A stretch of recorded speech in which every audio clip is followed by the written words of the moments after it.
Well, good evening, Croeso. A warm welcome to every single one of you, whether you be in the room or on Zoom. You can tell I'm in a poet's house, can't you? They get better, hopefully.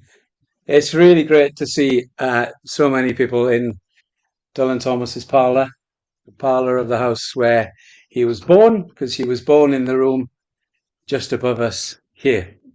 And it's great to see this room full, a room that saw a lot of inspiration for Dylan's Child's Christmas in Wales, because it's probably the only time of the year that Dylan and his sister Nancy would have been allowed into this room, which was in the good old tradition, kept for best.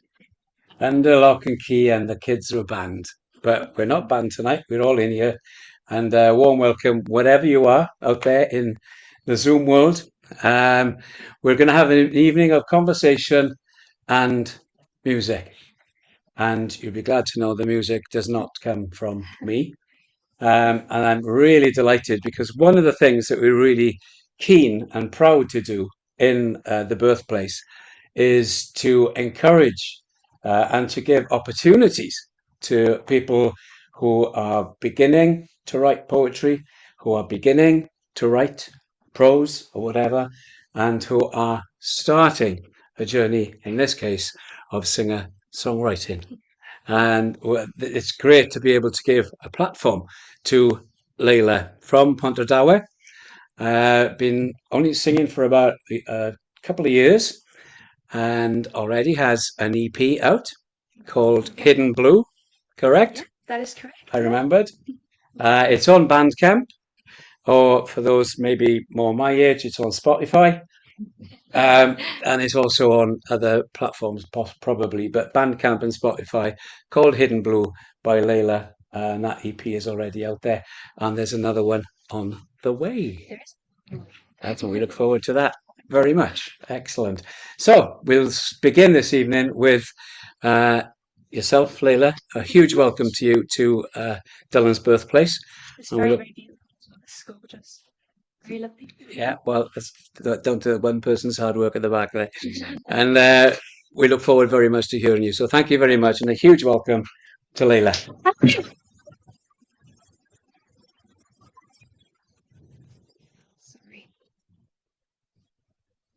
I've had far too many polos before starting this.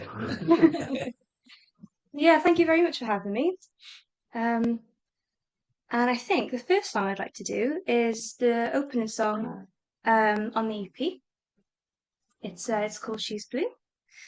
So yeah, it's more of an upbeat one to start, I think.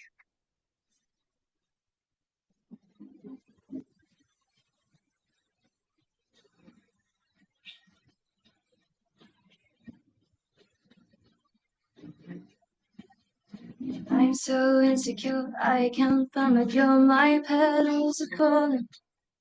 Bring me back to life, save me in broad daylight, I just need your smile. I'm just counting on the stars, maybe you've gone too far, help me see the light in the dark.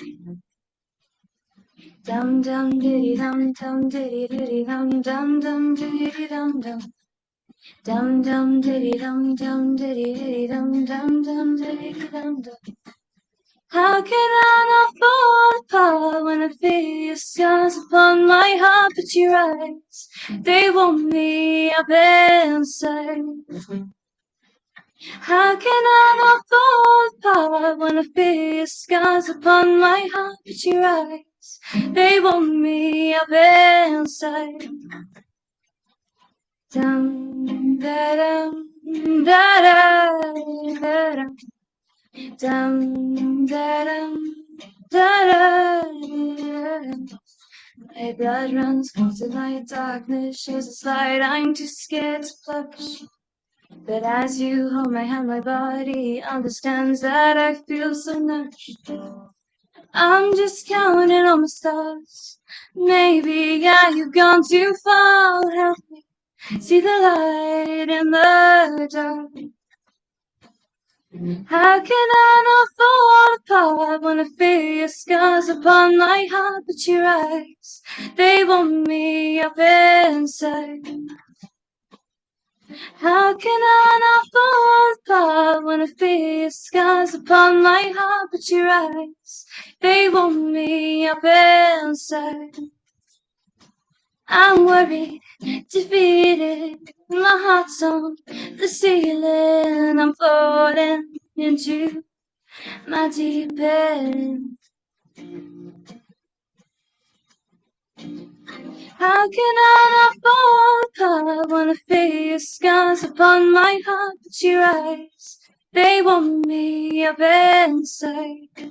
Daddy-dum, daddy-dum. Thank you very much.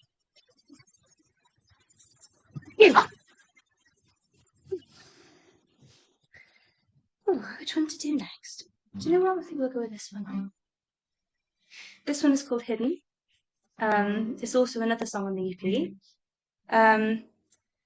I wrote it actually because I was imagining, sometimes it's very easy to write songs when you imagine other people.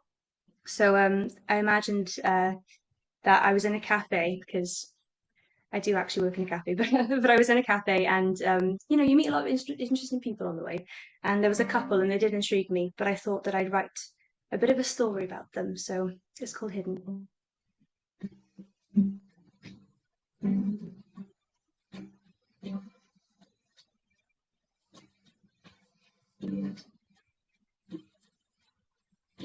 You don't have the time to listen to me cry when you get out of bed. You left her on the streets without nothing to eat, but a smile that could break a heart. No one believed a word she said when you left her out for dead. This wicked soul who don't come home came running back to me. But you're the keeper of this secret I don't share. You're the lies in these walls, and you're the one that screams I don't care when I tell you I don't love you anymore. And you're the knife I feel against me. You're the sword in my throat. And you're the one that screams I don't care when I tell you I don't love you anymore.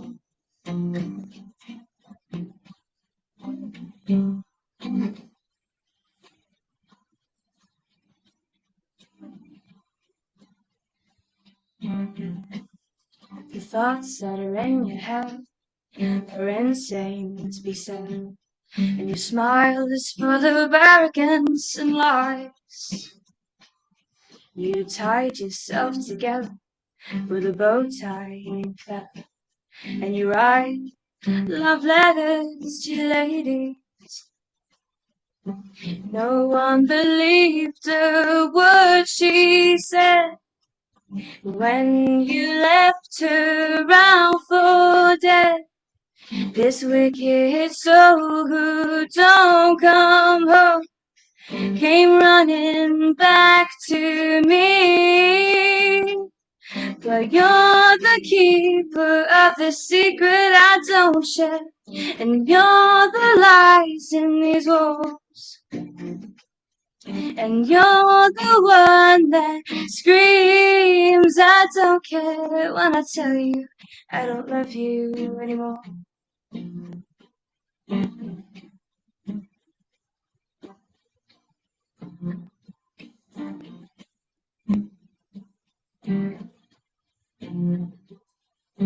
You don't have the time to listen to me cry. This wicked soul who don't come home came running back to me.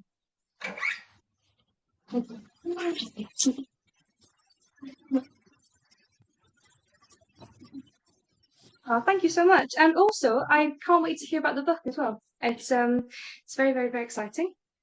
And yeah, I feel very, very happy to be here. It's really, really lovely. And it's such a lovely room as well. It's really cozy. Feels really nice. This one is called My Mind is Like an Ocean.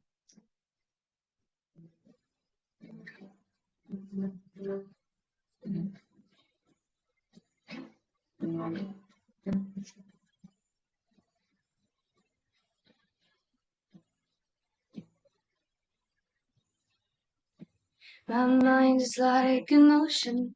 I'm drifting way too fast. My life flying without you. It's like living in the past. My heart became much richer, a story yet untold. My mind is like an ocean grey and old. But do you ever really know when your heart gets broken, you hit the ground and you just can't feel it? Do you really understand when you let me down? You don't hear my words and you just can't see it.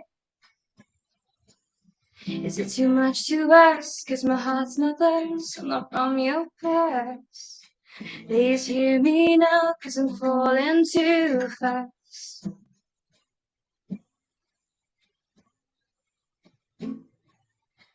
Summertime of sweetness, foxgloves in the fields, hands could hold forever.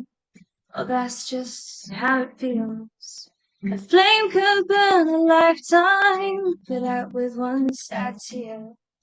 Ashes on the ground, brought to life when you are near. But do you ever really know when your heart gets broken, you hit the ground and you just can't feel it? Do you really understand when you let me down? You don't hear my words and you just can't see it. Is it too much to ask? 'Cause my heart's not theirs, I'm not from your past. Please hear me now, 'cause I'm falling too fast. Please hear me now, 'cause I'm falling too fast.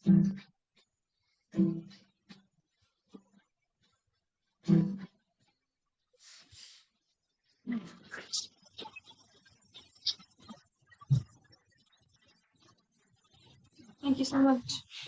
Where's my capo? Oh, here it is. Oh. So this song is a bit more upbeat. I thought I'd liven the mood now after that sad little number. It's called Falling.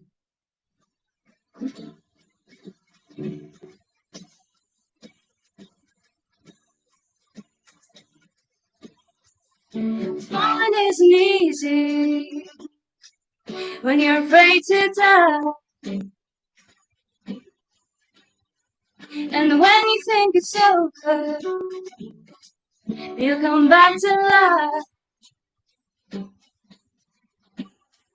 And I'm so sick of myself, I need some help.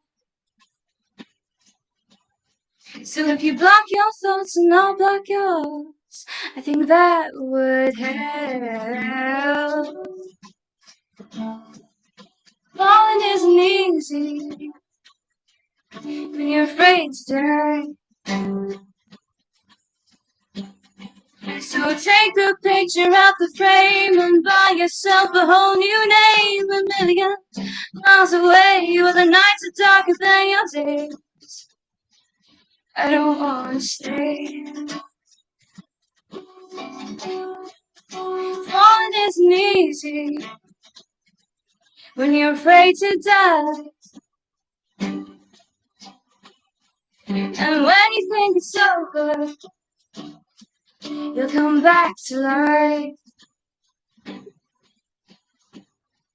And I'm so sick of myself, I need some help. I'm trying too hard to show I care. The halo ain't fair. So throw your hearts up in the air, and now there is blood everywhere, and you still don't care. So take the picture out the frame and buy yourself a whole new name. Maybe miles away, where the nights are darker than your days. I don't want to stay. So take the picture out the frame and buy yourself a whole new name. Million miles away, where the nights are darker than your days. I don't want to stay.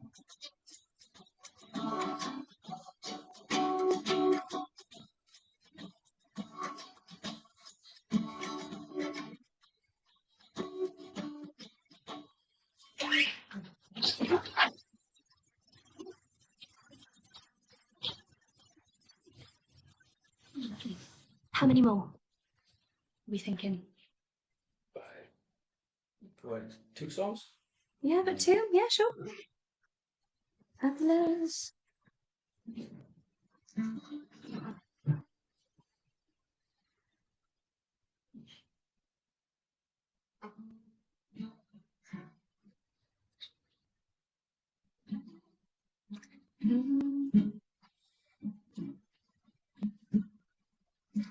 I will fall in the way,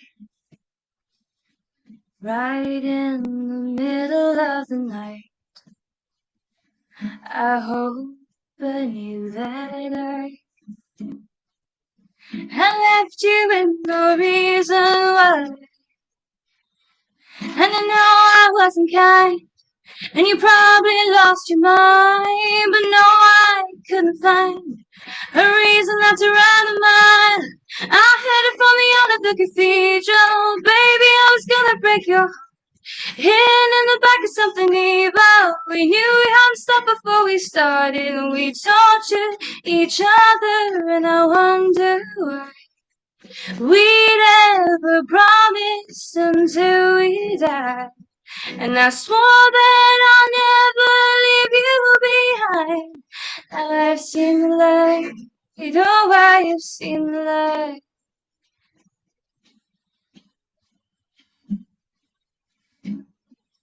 You made me feel so safe.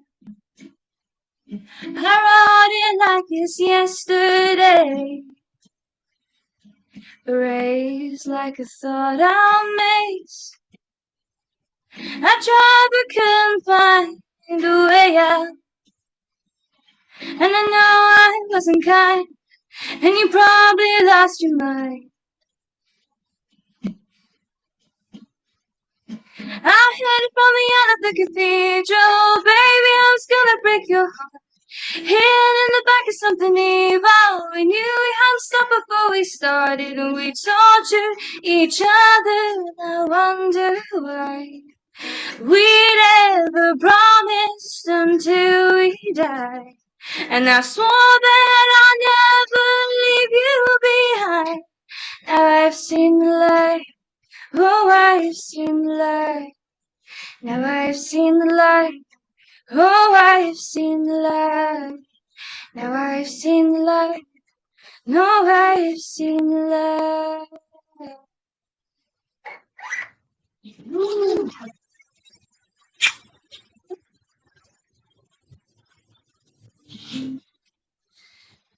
Oh, now, I wrote a song a couple of days ago, and I'm just thinking whether to play it or not. Do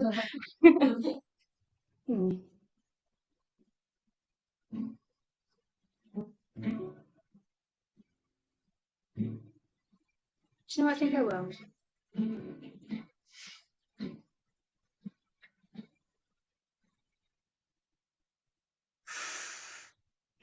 Words.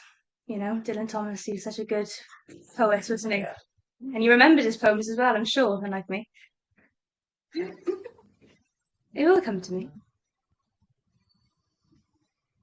Goodness me. Right. No, I have got it.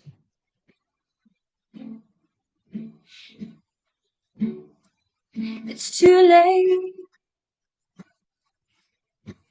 to be thinking about the pressure is falling out of my head into blue pools of broken jewels. You sit there with your head in your hands, lost at first glance. God, who would have thought? And my eyes, they keep on tearing, and my soul, she is confusing, and I don't know what you're doing, but you're mine. Oh, give me a sign before I fall for you. Oh, give me a sign to tell me what to do. Oh, give me a sign for my peace of mind, 'cause I'm feeling lost in Lou.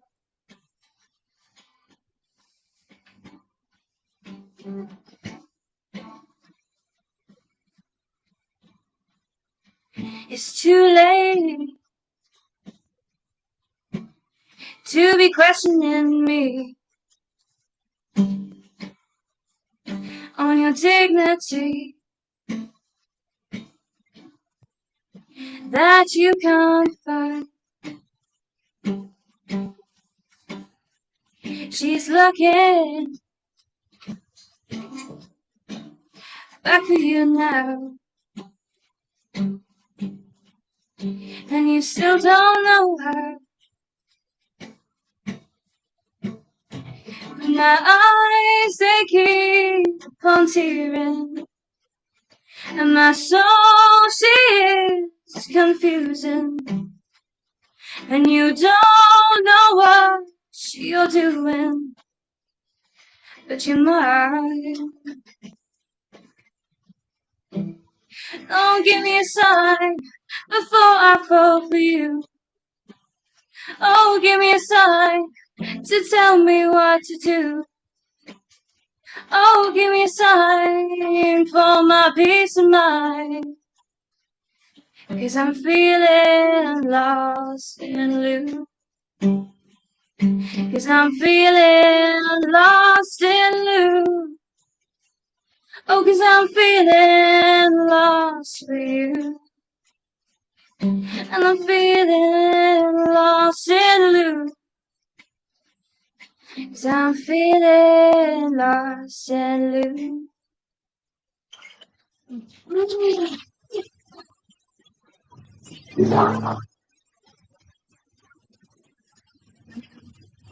Thank you, Laila. Thank you very much.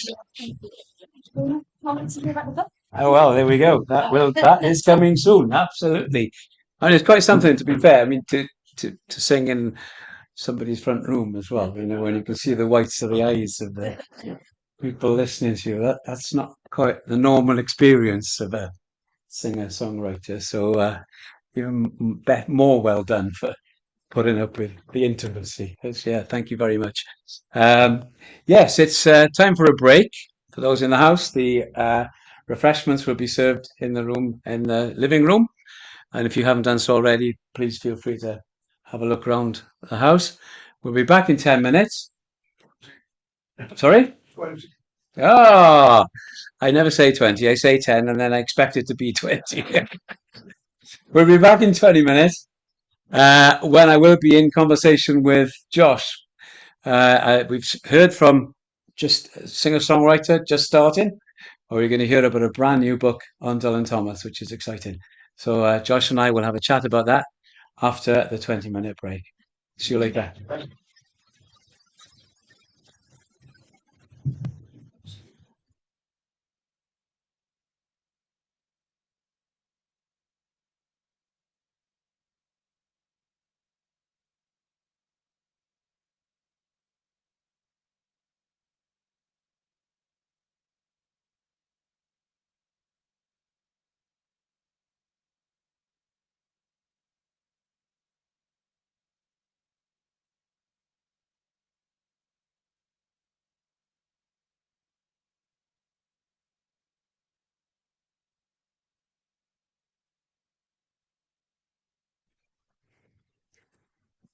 Right. Well, welcome back, and on time, early, in fact. Yeah, as Jeff was saying. Thank you very much.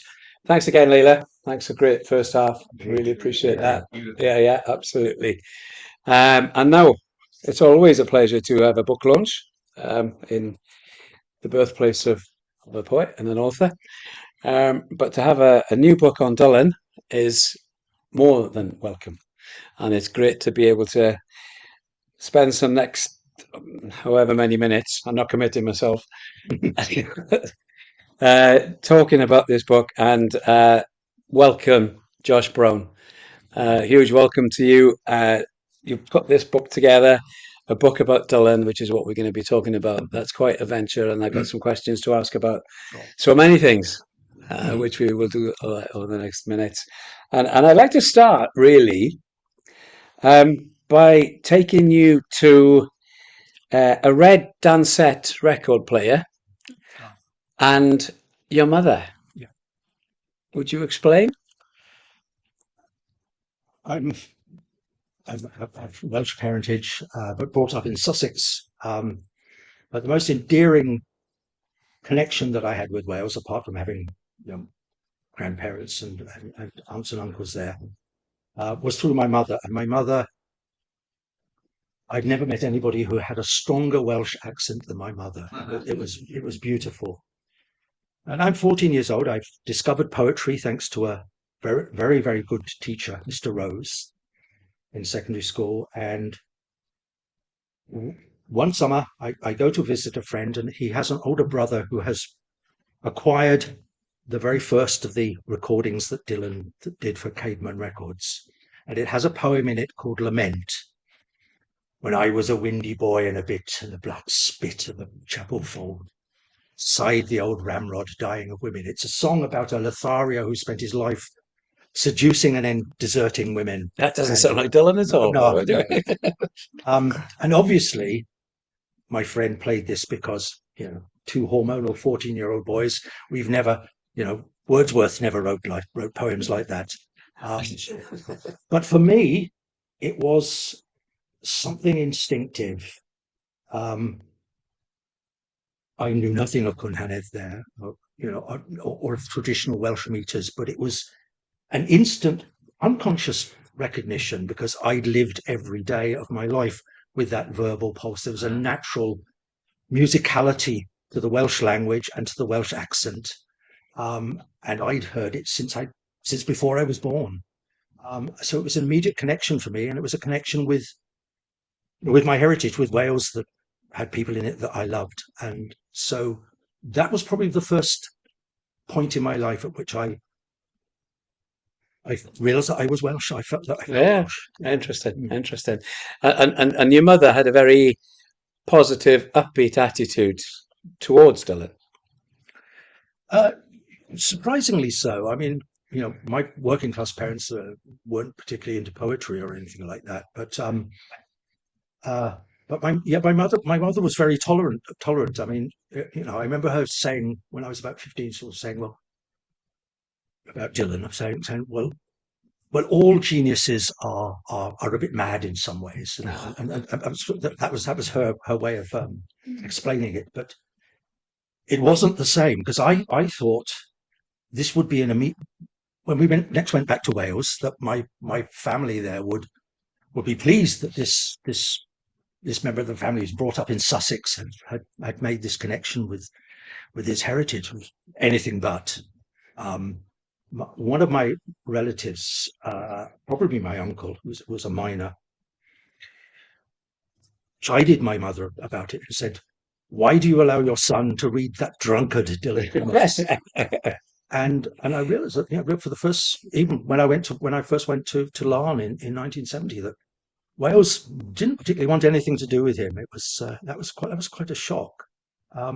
So how did that make you feel? Because your mother, on one hand, is kind of championing him almost in comparison to everybody else he was, and yet you're coming across these Welsh people who are saying he's a drunken bum, which is quite a common comment.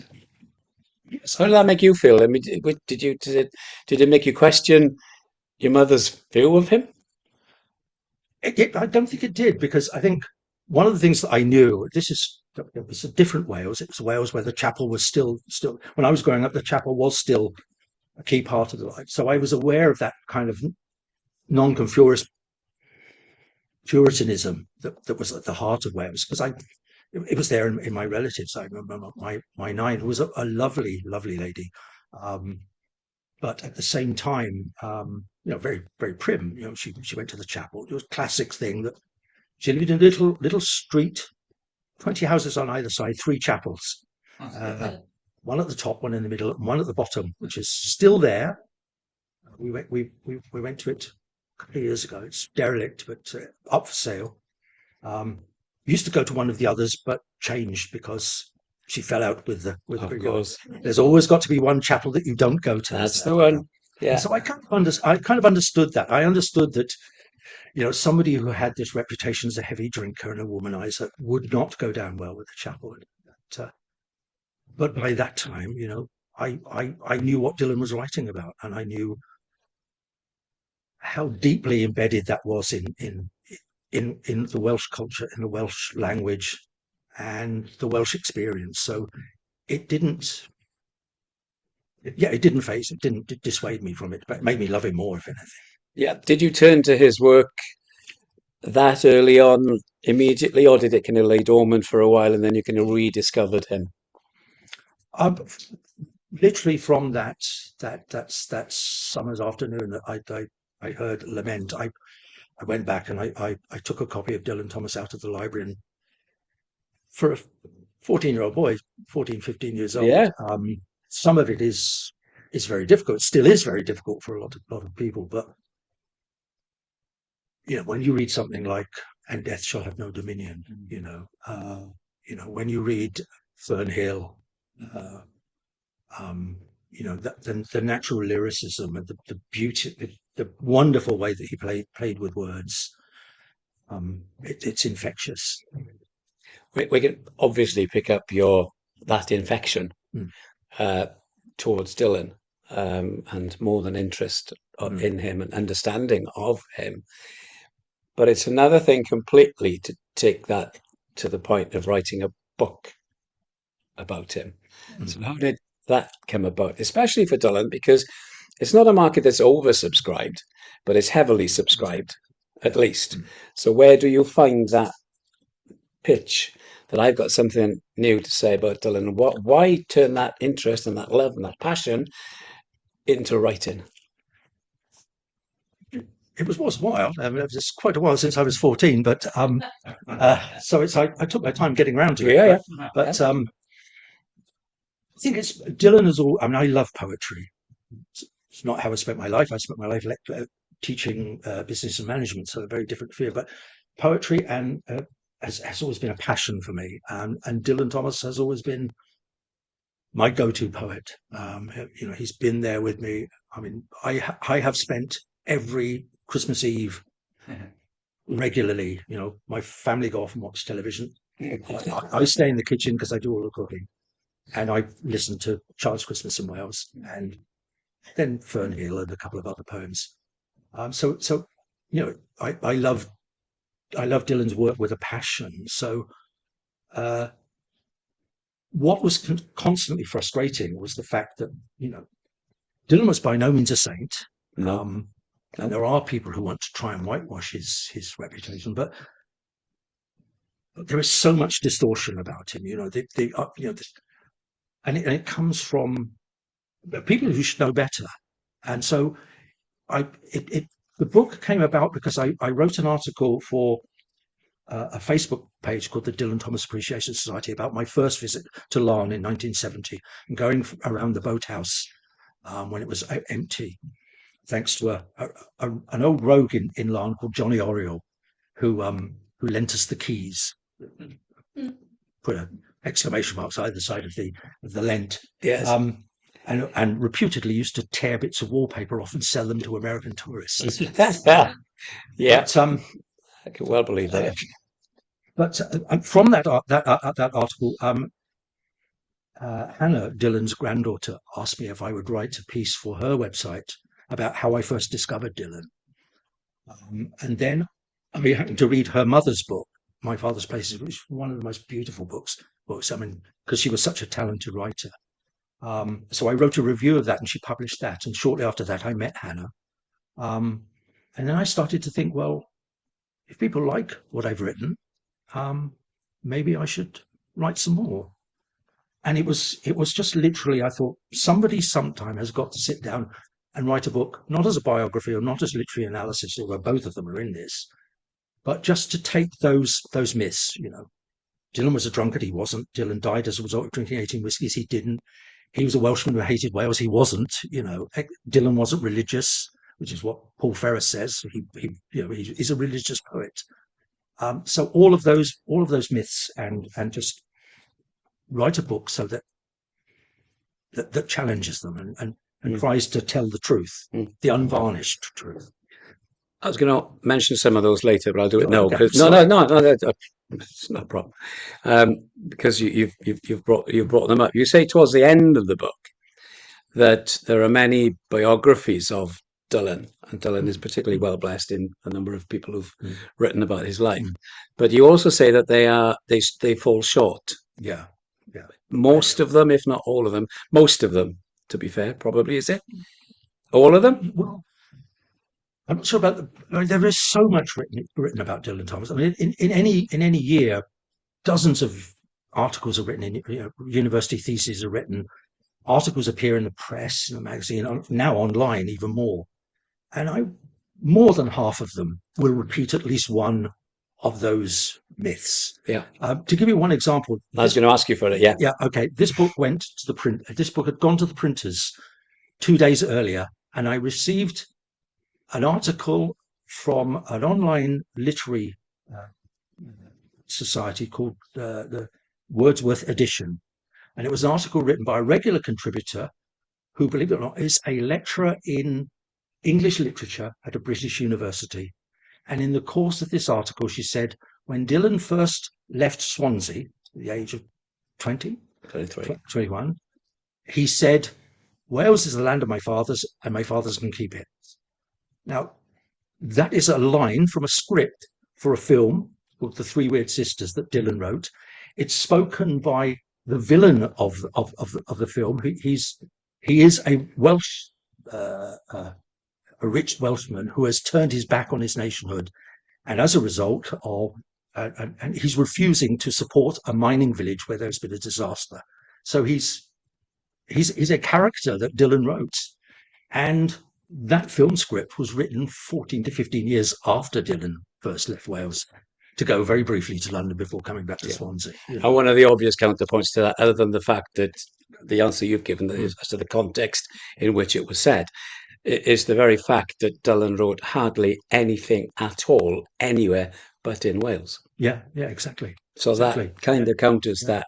Yeah. I hate Wales, so why did you write so much stuff? Exactly. And Catlin said that he couldn't write outside of Wales. He had to be here. That it was that's her eighth. It was his. Yeah. It was his life. It was his inspiration. If he was not in Wales, he couldn't write. Yeah, absolutely. You've mentioned 3 or 4 of the misconceptions. We can pick on all of them or any of them, but the one that, just for no obvious reason, just to pick on one, is this whole idea of him as a rock and roll poet, which you deal with in the book. And you begin that chapter by going back to the Hay Festival, if I remember, with Owen Shears making some comments, and Llaethdy Shenkin from Literature Wales as well. What's your take on that? Because he is called the rock and roll poet because, just to give a quick context, because of his lifestyle, and of course, rock and roll poet in the days before rock and roll actually started. Achievement, so obviously the label was given years later.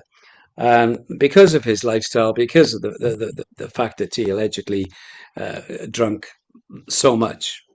I also question that, but maybe we can talk about that as part of this as well. But that label has stuck.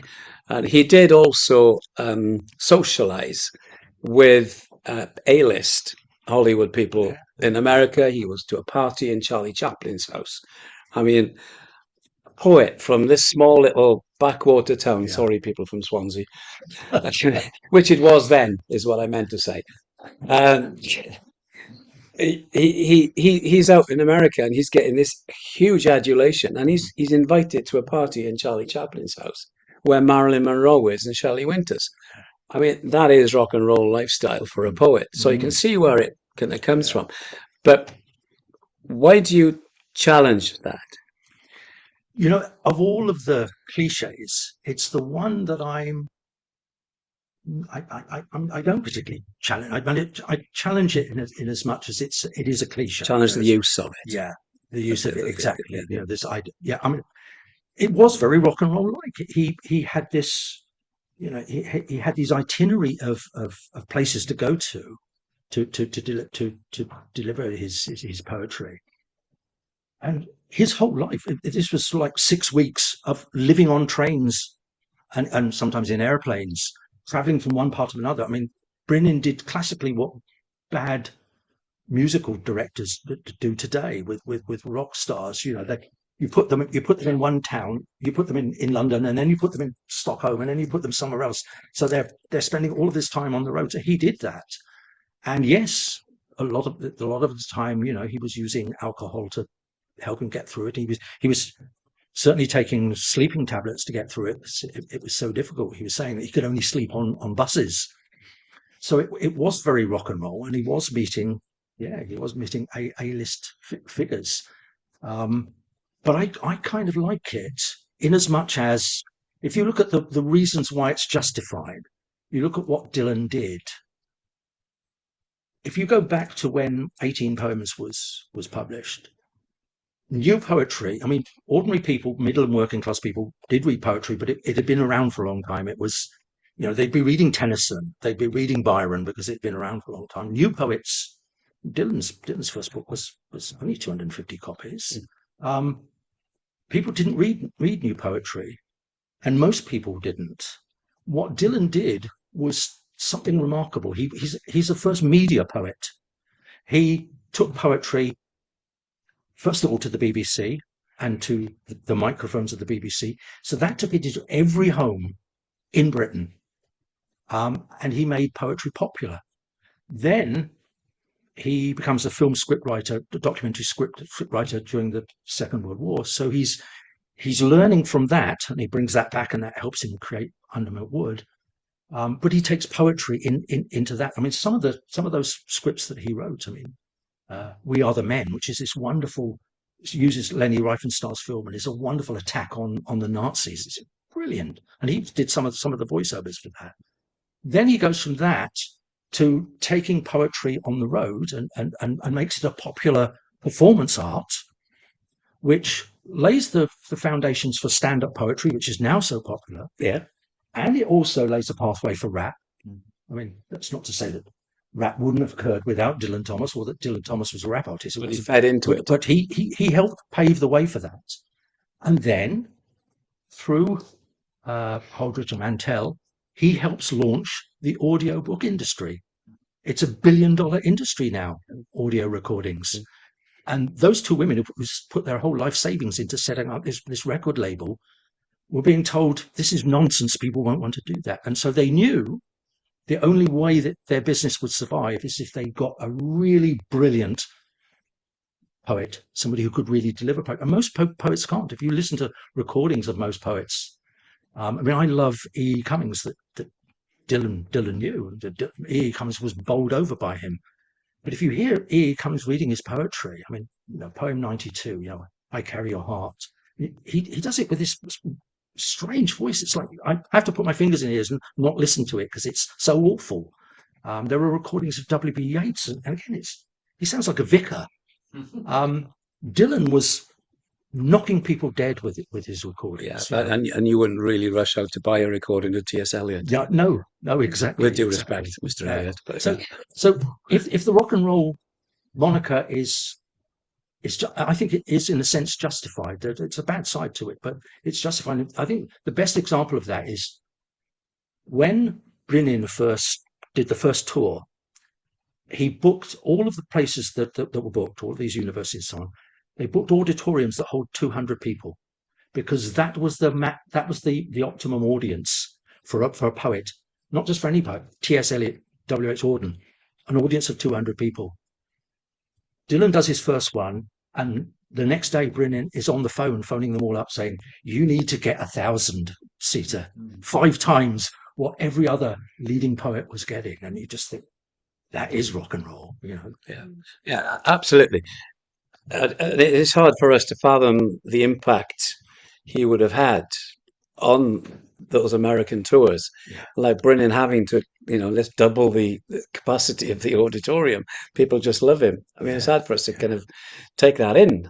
I mean, these days. But what I do think that the rock and roll name does is 2 things. Firstly, I think it helps with the branding. And in that sense, for all its limitations, which I totally get, it does help with the branding, and it keeps the Dylan brand going because it's quite a catchy rock and roll poet. Oh, what's that mean? And then you go and have a look. So it works for that reason, very much so. But I think in another way that the whole rock and roll thing does work is that it's an example of one thing I think that was really destructive for Dylan, which is fame. The whole celebrity issue. I alluded earlier to the fact he came from Swansea, which nobody in London would probably have heard of when he was going up there first. And then he lived in this house for 23 years. He went through so many different stages of life within these walls, in the uplands, going to the park. I mean, okay, he was a bit of the Jack the Lad kind of poet figure, borrowing his sister's scarves and using them like cravats under his silk shirts. Yeah, okay, he did that.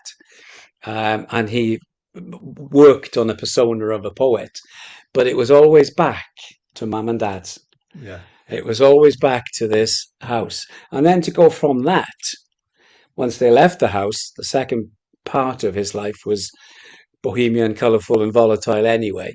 But then the further step to get into the glaring lights that America threw on him, he had no template to deal with fame as a poet because nobody else had been put in that situation.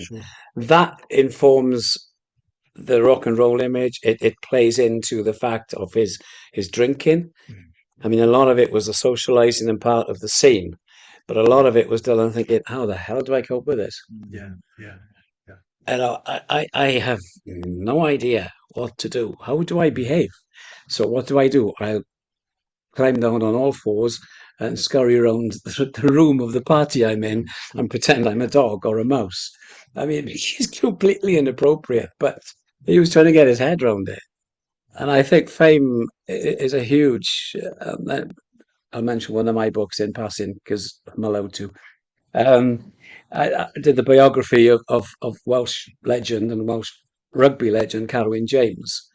And that's exactly the same kind of situation that Carwyn was put into once the British Lions beat the All Blacks on their own turf in 1971. Carwyn was catapulted to world fame as a rugby coach. And he couldn't cope like Dylan couldn't cope. And it was destructive for both of them. So that rock and roll thing, it has its purposes, but it also lifts the curtain a lot on the sadness and the destruction that led to his demise in the end. It is rock and roll because we could list dozens of people in the music industry who've been destroyed by that exactly the same fame. And by unsympathetic agents. Absolutely.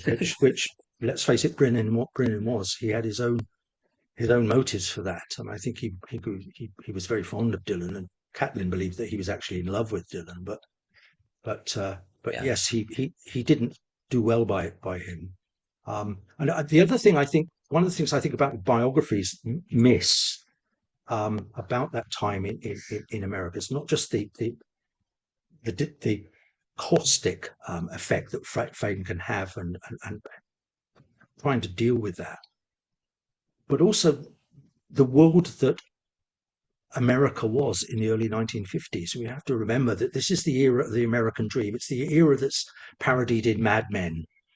It's the era with this of total paranoia about communism, total paranoia about the nuclear threat, and it's the era of McCarthyism. And the people that Dylan was mixing with were these white waspish university academics, by and large. He would be forced to go to cocktail parties with them, and these were people which instinctively, as a small town Welshman and as a poet and as a very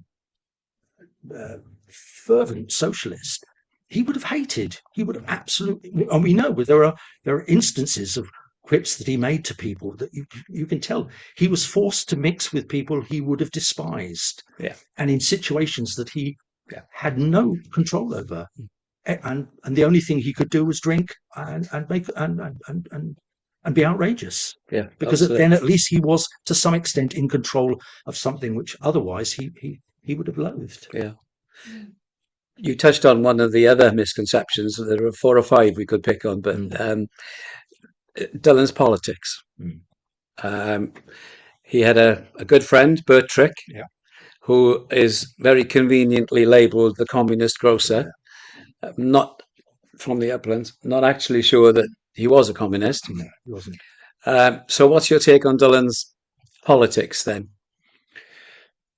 I mean, the standard biographical account, people like Ferris and Lycett both do it, is that here he is, he's a teenage poet. He's introduced to Bert Trick through Thomas Tide. From the Little Theatre. From the Little Theatre, who said you should beat him. And yes, Bert Trick he's a left-wing Labour Party member. He was not a communist at all, but very political and very much involved in the the rising fascism at the time. And so the very simple way of dealing with it is, he's a young lad, and this guy basically he becomes under the influence of this Marxist. The truth of that is that their relationship wasn't based on politics, although undoubtedly Trick did influence him.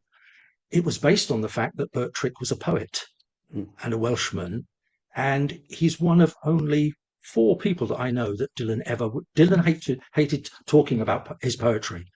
Even when he did his performances, he would read his poems first and then spend the rest of the time reading the poems of other people, which he much preferred.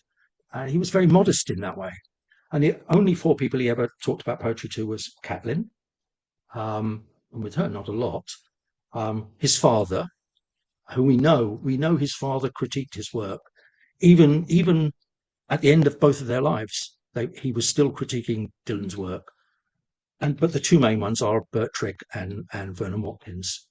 And Bert was his mentor. Bert encouraged him. Bert helped him to develop. Got Dylan to get to the point of wanting to publish as well. Exactly. Yeah, exactly. And that's a much more important influence than Bert's politics. But Dylan definitely was a socialist. He just didn't belong, like many of us, he didn't belong to a party. But it's very, very clear. I mean, they were both involved in the famous Plaza Cinema incident. Do you want to elaborate a bit on that?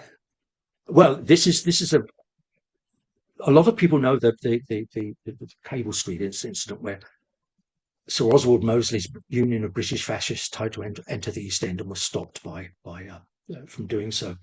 But there's an equivalent one, and it's the Plaza Cinema in Swansea. Yeah. Huge cinema, 3,000 seater, and it was there was a local British Union Fascist member, a man called a local coal merchant, whom Dylan spent, months and months writing articles attacking him in the local press, writing letters local press about him. He even included him in a poem that he wrote, which was never published. He took bits of it out for a later poem, in which he imagines his dead body floating down the gutter. But there's this incident that he booked Mosley to come and speak at the Plaza Cinema in 1936, and mostly it was all very carefully choreographed. Mostly thugs would be there to beat up anybody who tried to intervene. And he would give a rousing speech, and he would ask for questions from the audience. But the questions were all stage managed. You had to submit the question on paper first, and then they'd pick the ones that were. Does that sound fascist at all? No. They would pick the ones that he could come back on. So he would read the question, answer it, and then he would invite the person to stand up. And so Bert wasn't going to go to this because he was too well around. His wife was concerned that he might get beaten up. But in the end, he did, and he and a friend picked up Dylan on the way, and they then met a wonderful man called Leon Atkins, who was a local vicar. And Leon Atkins set up one of the first food banks in Britain, you know, that back in the 1970s. Lovely, wonderful man. And he submitted a question. And so Mosley gets up and he does this speech about the Jewish menace and so on. And then he said, we've got some questions, and he reads his question out, and it is, I work for a Jew. Do you think I should change my employer? And so Mosley says, well, I think there are more desirable Gentile employers that you could work for. And then asks, he said, can the speaker to stand up? So Leon stands up. He's well known in Swansea, and even if he wasn't, as soon as he stands up, dog collar, everybody realizes that the Jew he's talking about is Jesus. And the place just erupts. It erupts. Brilliant. There's a huge fight. Dylan claimed he was thrown down the stairs by black shirts, but we're pretty sure that wasn't actually true. But certainly they were all involved, and Mosley is scuttled out the back and away. And the next day, Swansea Council and a lot of other councils in South Wales say there can be no British Union fascist meetings in our towns as a result. Oh, yeah. And Dylan was there. Yeah. That's Father Dylan in that kind of meeting. Yeah. And the black shirts arrived with the convoy of lorries, didn't they? Covered in chicken wire. Covered in chicken wire. It's all submitted. Yeah. And later, when Dylan moved to London, he's one of the people he moved with was Mervyn Levy, who was Jewish and who was constantly being assaulted by black shirts, and Dylan would be there and helping to defend him. He would bring people home, often people who'd been the victims of racism at the time. Yeah, that touches on the politics of the small p with Dylan. He had a big heart for his fellow people. And it kind of crossed the party political. I mean, it wasn't about that. It came from a socialist heartbeat, but it wasn't party political at all. And you can see that Dylan's work is never about issues of the times. Yeah. I mean, you can read his poetry and you're not really sure, apart from, there are exceptions, of course, like the Second World War ones, but you're never really sure because it's about the human condition for him. It's about people. And it's then a lot of it later, his prose is about being a little boy and childhood and what being a child is. So that was his heartbeat, really. But he was politically aware. I know Birthplace helped with that. Yeah, I mean, he certainly called it. There's a scrap of a letter that he wrote shortly before his last visit and final visit to America. We don't know who to, but obviously this person has raised the question, and he's a little bit. He says, "I am a socialist. I don't belong to any party because, as far as I'm aware, there's never been a socialist party in Britain." He's right. So he was quite astute as well. Then. Yeah. But you're right. It's not party political in that sense. It comes from his heart. Richard Burton said that he was deeply compassionate, and I think that's a wonderful passion, not just for other people but for animals as well. You know, he once very nearly in I can't remember who he was with, but he got this terrible verbal attack on this man he caught beating his dog. You know, so yeah. I mean, I won't go down these avenues, but nature features strongly, and religion certainly does. I mean, even from the early, the notebook poems that he wrote while he still lived in this house between the ages of 15 and 19, he filled 5 notebooks with over 200 poems. A lot of them are obscure just for the sake of being obscure, so that I'm not seen as whitewashing Dylan here, because they are. No, They're just difficult, and that's it. There's no point saying. A lot of them are teenage boys, and they're obsessed with sex and death. And that death is where he touches on religion, not all the time, but it's a common theme. Very religious, a poet of nature. Again, it's part of the misconceptions that people don't usually think of Dylan with those kind of labels, unfortunately. But they're there. It's in his work. Yeah, I mean, he is one of the great religious poets. Yeah. Interestingly, R.S. Thomas who included Dylan. He was asked to edit the Penguin Book of Religious Poetry, and he put Dylan in. And he made this comment. He said, "You know, the best religious poetry doesn't use the obvious religious references. It doesn't write about the crucifixion, resurrection, heaven, hell, etc. What it does is to embed the religion in something else, and that's what Dylan does. There are occasional references like that, but it's that pantheistic Christianity that, and as you said, the extent to which animals feature in it is amazing. Yeah. The heron, herons and foxes in particular, and horses. Yeah. And in Dylan's bedroom upstairs, there are 4 prints on the wall above his bed, which are there as a token to acknowledge the fact that nature played a part in Dylan's life, and of course in his work. There's so many other things we can touch on. Well, I'll draw it to a close there, just to give people an opportunity, maybe, that if you have some questions that you would like to ask Josh, because if you haven't, I've probably got a few more. But no, feel free if you want. Is there a question that somebody either out on Zoom? Is there anybody there? You can put it in the chat that Jeff can look at and read out for us. 5.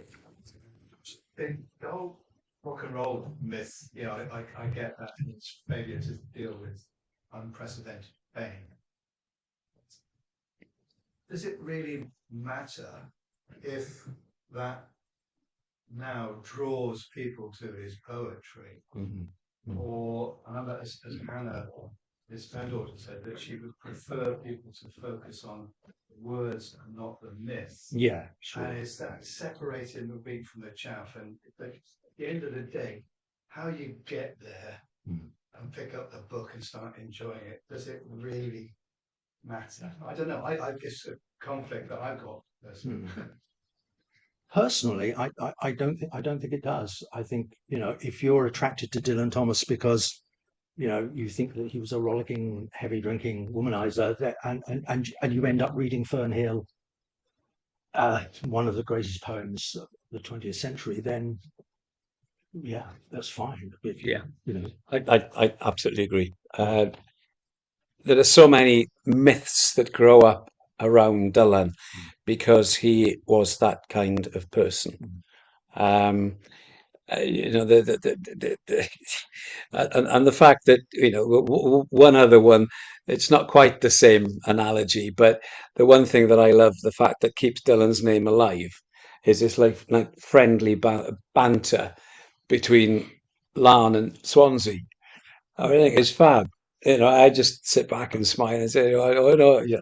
And the story I gave is a personal anecdote, but it's the first time I ever came across it. I did a video on Dylan's life years back that was for sale in the shops. That's how far back it was. It was a video, and because during that filming, spent a lot of time in Larne, and went to Brown's Hotel quite a lot. Dylan's local out there, and got to know Tommy, the guy who ran it at that time, a real absolute character, part of the Dylan story. He was a bearer in Caitlin's funeral. So got to know Tommy really well. So when the video was finished, cut a long story short, I went back to Larne, went to Brown's, sat at the bar again, and I said, "Tommy, I really want to thank you for all the help you've given me. Here's a copy of the video." And he said, "Oh, thank you, whatever, fine." But a month later, I went back to Lawn, went to Brown's, sat at the bar, chat to Tommy. I was there half an hour, no mention of the video, and I go, I got to ask him. So I said, "Well, have you seen the video then, Tommy?" He said, "Yeah." Right, okay. I got to ask a second question then. I said, "Well, what do you think?" And he looked me straight in the eye and he said, "Too much Swansea in it." Which was fabulous answer. But I actually love that because it keeps the myth alive. The guy lived in this house for 23 years, right? And he died when he was 39. But Tommy looked me straight and said, "Too much Swansea." What do you want me to do? Change the story? But that kind of thing grows around Dylan. And I'll add another quick one. I was my previous career before I write for a living now. I worked in broadcasting, and we were filming in the boathouse in Larne. And we'd finished the filming. We were walking back along that long coastal path back to the village, and obviously having all the kit, the camera and the sound and all that. It was rather visible. And there was a lady walking the dog coming towards us. And she stopped and she said, "Oh, I've been filming, have you?" Which always makes me laugh. What do you think we've got all this stuff for?" We're frying an egg.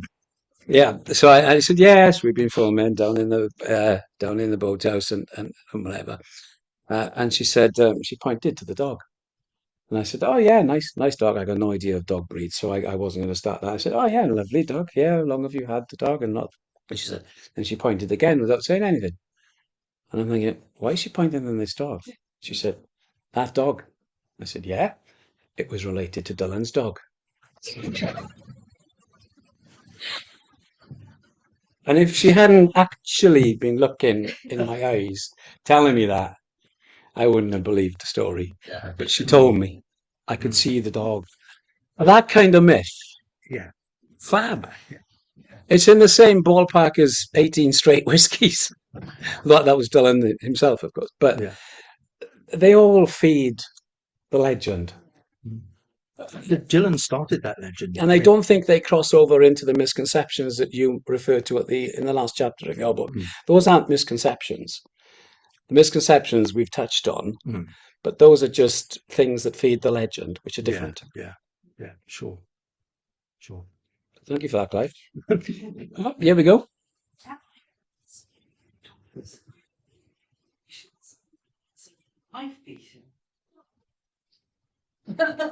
I will interject and say I was introduced to Dylan as a 15-year-old in Canada, and I have loved him ever since.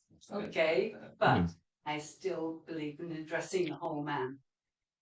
Hey, it was a tempestuous relationship that he had with Catelyn, and it was very often it was Dylan who came off physically the worst. Oh, absolutely.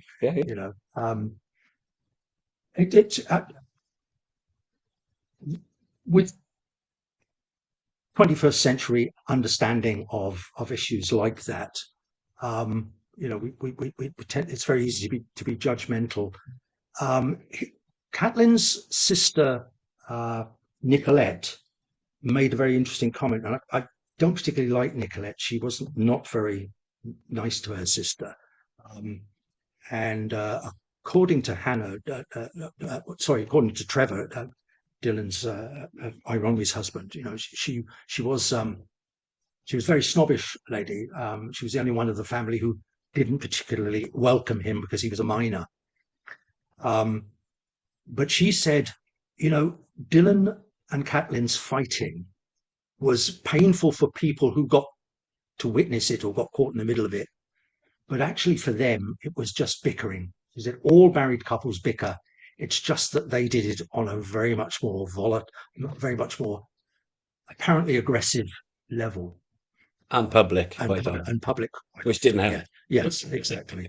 But there was one chapter in the book about Catelyn, and I was advised by some of the people who reviewed the original manuscript to take it out because they said it was unnecessary. And it's the one thing I refused to do because I feel very strongly about Catelyn. she was a victim of, she was raped by Augustus Augustus John, John, yeah. and Augustus John had a terrible reputation for raping pubescent girls. And the trauma of that is apparent in her behavior. There is also reason to believe, and as far as I know, I'm the first person to picked up on this, that she may well have been abused by her own father as well.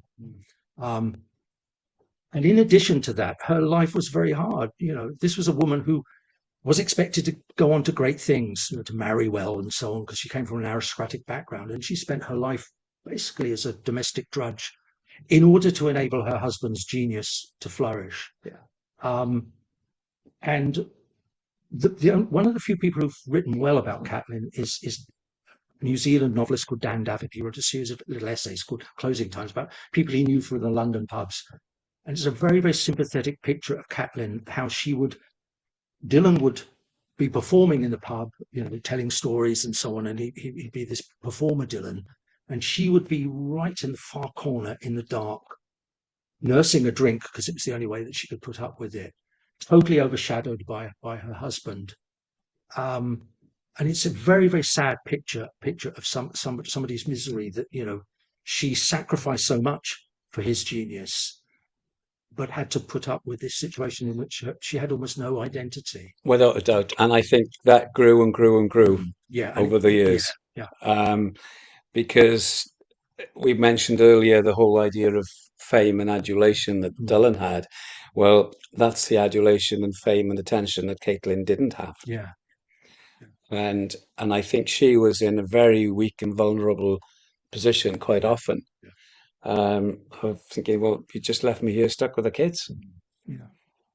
And we've got some money, you've been paid for this, and then you've wasted it. So how do I feed the kids? So there was all that kind of domestic thing going on as well. And you do have to feel sorry, without being patronising at all, but you do have to feel sorry for Catelyn for being put in the corner.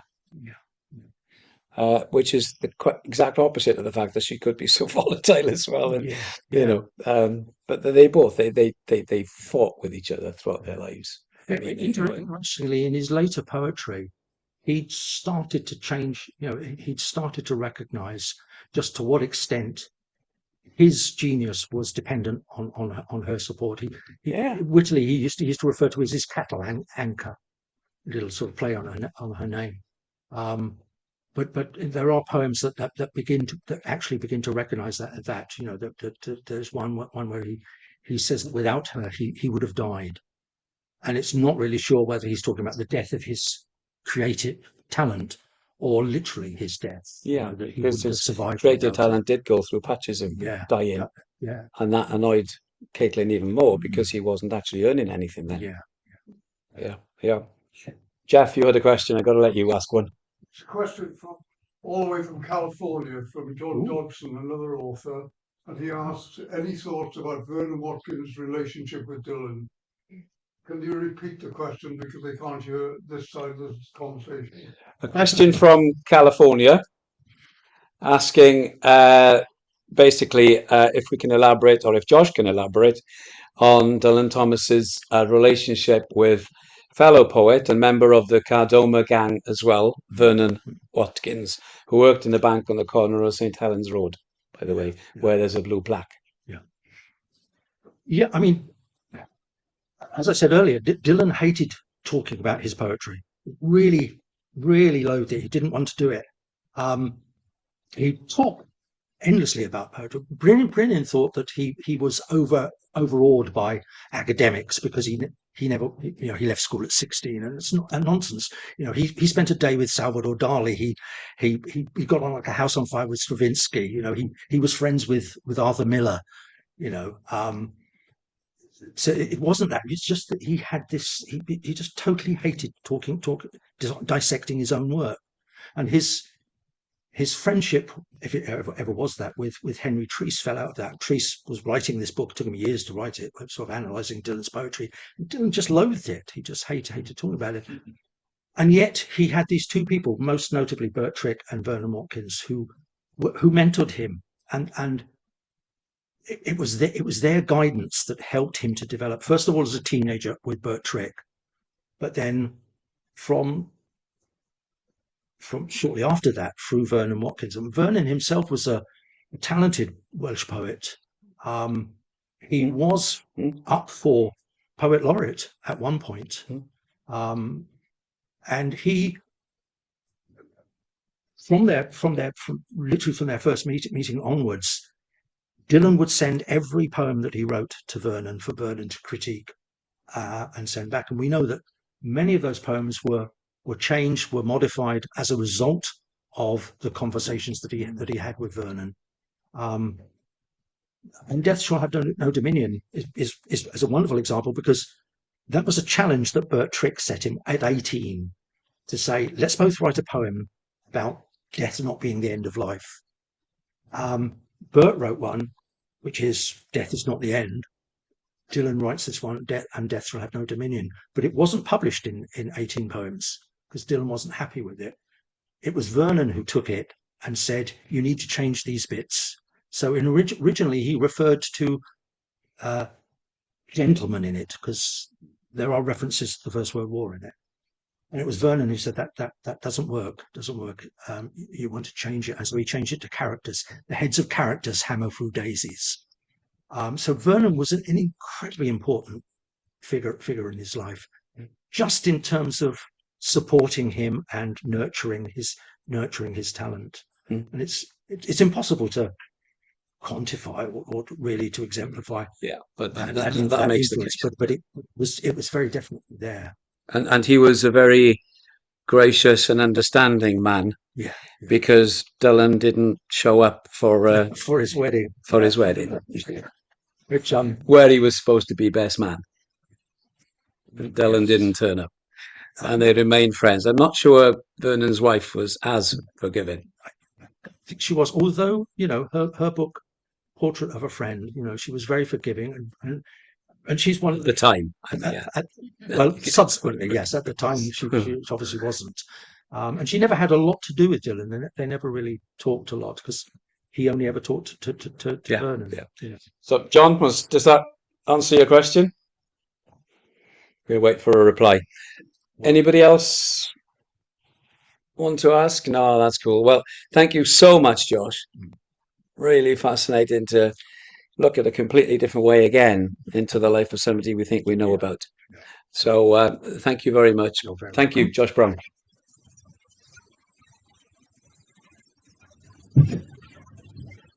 Very well. And the living room is still there with refreshments still on the table. So feel free. And thank you all for coming. Thank you all out there in the big world for joining us as well. And we'll keep you posted with other Birthplace events that will be happening in the next so many months. Thank you. Thank you. Thank you. Interesting. Yeah, without no.